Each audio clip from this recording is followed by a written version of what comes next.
سے پہلے تو مولانا طارق جمیل صاحب سے معافی کا طلبگار ہوں اور کچھ اب آپ کے سامنے میں کچھ گزارشات رکھنا چاہوں گا مولانا طارق جمیل صاحب نے جو کچھ کہا اس کے متعلق۔ سب سے پہلے مولانا طارق جمیل صاحب کی جس بات پر تنقید کی جا رہی ہے وہ یہ ہے کہ مولانا طارق جمیل صاحب نے پاکستان کے میڈیا کو اور بین الاقوامی میڈیا کو جھوٹا قرار دیا۔ اس پر میڈیا کے بہت سے حلقوں نے مولانا طارق جمیل کو ایک سسٹمیٹک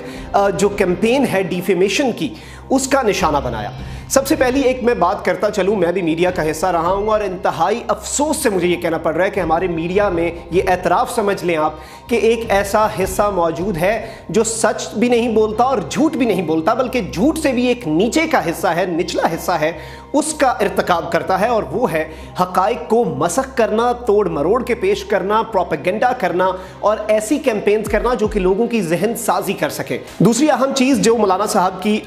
دعا کے اوپر تنقید کی جا رہی ہے کہ مولانا صاحب نے بے حیائی کو اور اس طرح کی چیزوں کے اوپر تنقید کی اور کہا کہ یہ کرونا کی وجہ ہے۔ سب سے پہلی بات تو یہ ہے کہ مولانا طارق جمیل صاحب نے جو دعا کروائی، اور جب بھی آپ لوگ بھی دعا کریں یا میں بھی دعا کروں تو دعا میں ہمیشہ یہی کہا جاتا ہے کہ یا اللہ میں بہت گنہگار ہوں، یا اللہ میں نے بہت گناہ کیے ہیں، یا اللہ میں تیری بارگاہ میں آیا ہوں، یا اللہ میں تجھ سے یہ دعا مانگتا ہوں۔ تو مولانا طارق جمیل صاحب نے بھی بحیثیت قوم یہ سب باتوں کا ذکر کیا، اور انہوں نے یہ نہیں کہا کہ پاکستانی قوم، انہوں نے کہا کہ ہم سب اس کا ارتکاب کرتے ہیں۔ اور یقین مانیں کہ آج کل جو سوشل میڈیا پہ لوگ مولانا طارق جمیل صاحب کو ٹارگٹ کر رہے ہیں، ایک ایسا عالم دین جو ہمارے لیے نعمت ہے، ایک ایسا عالم دین جس نے فرقہ پرستی کو پروموٹ نہیں کیا، ایک ایسا عالم دین جس نے جو تمام فرقوں کے درمیان محبت کو فروغ دیا، اس عالم دین کو اس طرح کی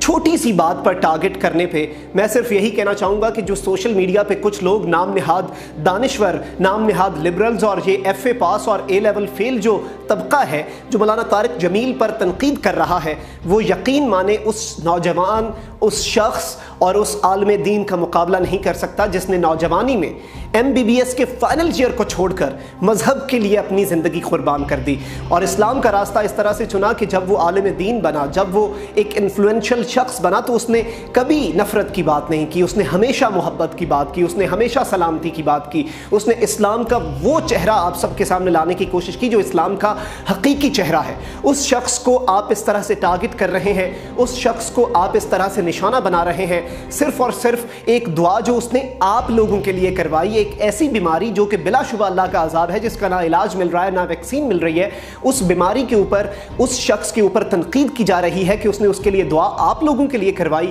تو یقین مانے پھر مجھے صرف یہی کہنا پڑ رہا ہے کہ پاکستانی قوم مولانا طارق جمیل جیسے علماء کو ڈیزرو ہی نہیں کرتی، اور میں بحیثیت پاکستانی قوم کے فرد اور ایک میڈیا ورکر کے مولانا طارق جمیل صاحب سے معافی مانگتا ہوں۔